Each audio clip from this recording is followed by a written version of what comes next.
Welcome all to Scripting with Sol. I am Commander Sol, and in this series of tutorials I will be teaching you how to create scripts in Medieval 2 Total War, specifically Divide and Conquer and its family of submods, but the principles will apply to any mod or the base game should you wish to modify that. The first tutorial is the basics of scripting, and today we'll be covering simple monitors, counters, army spawns, console commands, and the docudemons, which we'll get onto later. The first on our agenda today is simple monitors, such as pre-faction turn start, as you see here, faction turn start, pre-faction turn end, and faction turn end. These are the monitors that are used most often in scripting, and they will fire precisely when you think they will fire. Actually, I don't think there is a pre-faction turn end, but that's irrelevant, don't worry about it. Pre-faction turn start occurs before the turn of the specified faction after it. So here we see pre-faction turn start, faction type slave. So this monitor will trigger before the rebel faction's turn begins.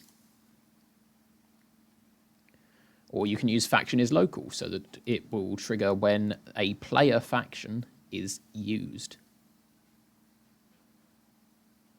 Then we come to faction turn start. There we go. And it has the same similar condition after it.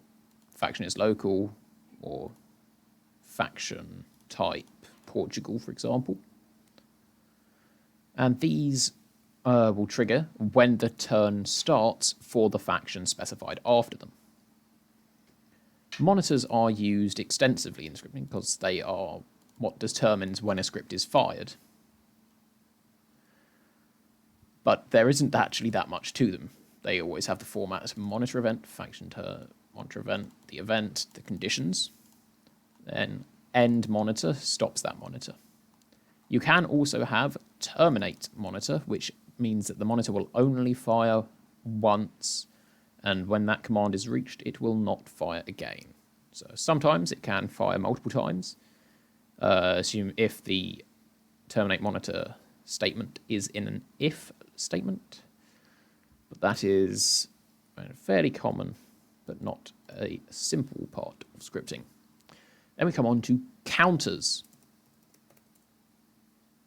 Counters have to be declared before they can be used, such as here you see declare counter Cardolan unification.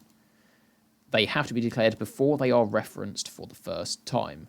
If I were to use the counter Cardolan unification above the declaration for it, it would not work. They must be done in an order.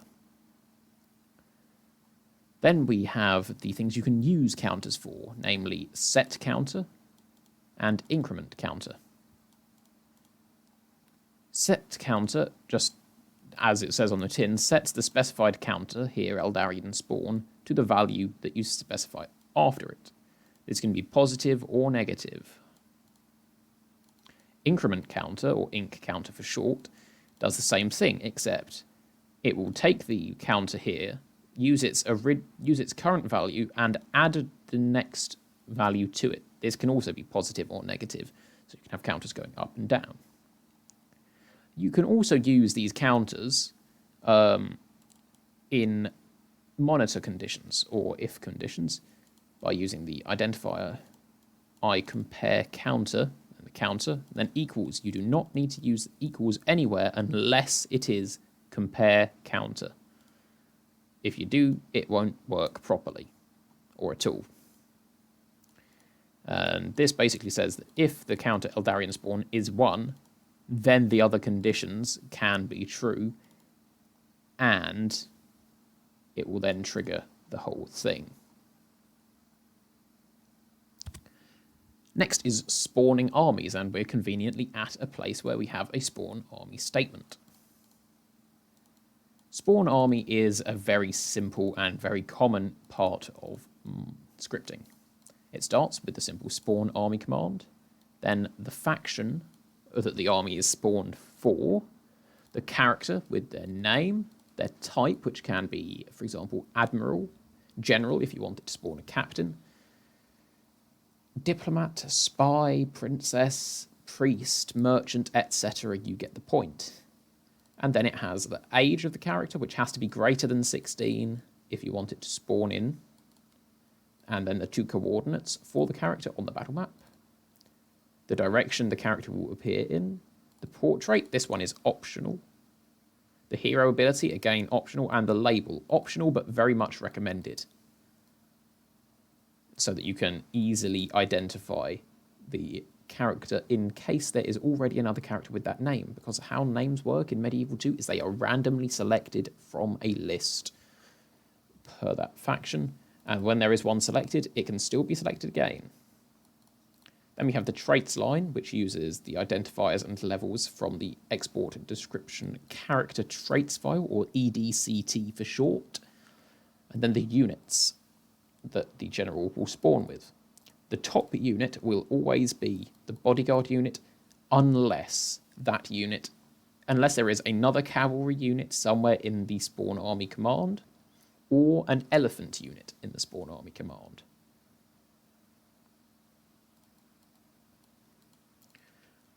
Otherwise, it follows exactly as in the description strategy file. If I scroll down, you will see here, except for the fact that it does not have an army line or an ancillaries line. Then when you've finished listing the units, you must write end.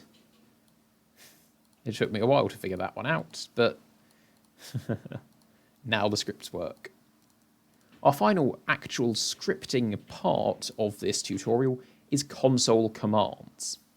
Most of you will probably know that you can bring up the console in-game by pressing a certain key on your keyboard. For me, it is the @ key, but I have also heard of some people using the tilde key. You can also use console commands in the campaign script file, and you do so by simply stating console command, then the name of the console command, and then the identifiers for it. For example, here you see me using the give ancillary console command for this character, and then Kingsfoil, or Athelas. The other console commands you can use are auto win attacker, auto win defender, remove trait, give trait, create unit, etc. That's how you get around the cavalry bodyguard priority thing. Use the spawn armies command to spawn all the infantry units if you want it to be an infantry general, and then you use the console command create unit to spawn in any cavalry units you wish the army to have. This brings me on to the Docudemons. It is a comprehensive list of all the things you could ever need for modding Medieval 2. It does not include literally everything, but it does have most things, and they are very useful. For example, you have the console command list. This is not complete, but it does have the vast majority of commands that you can use. I especially recommend you try the Puppify My Love console command. It's quite humorous how that goes. Most of these will be used in-game primarily, but you can use any of them in the campaign script file should you wish to. And that is all for this tutorial. The link to download the Ultimate Docudemons will be in the description of this tutorial, and I hope the tutorial has been informative for you. The next tutorial will cover if statements, complex monitors, and historic events. I hope you will watch it as you have this one. Commander Soul over.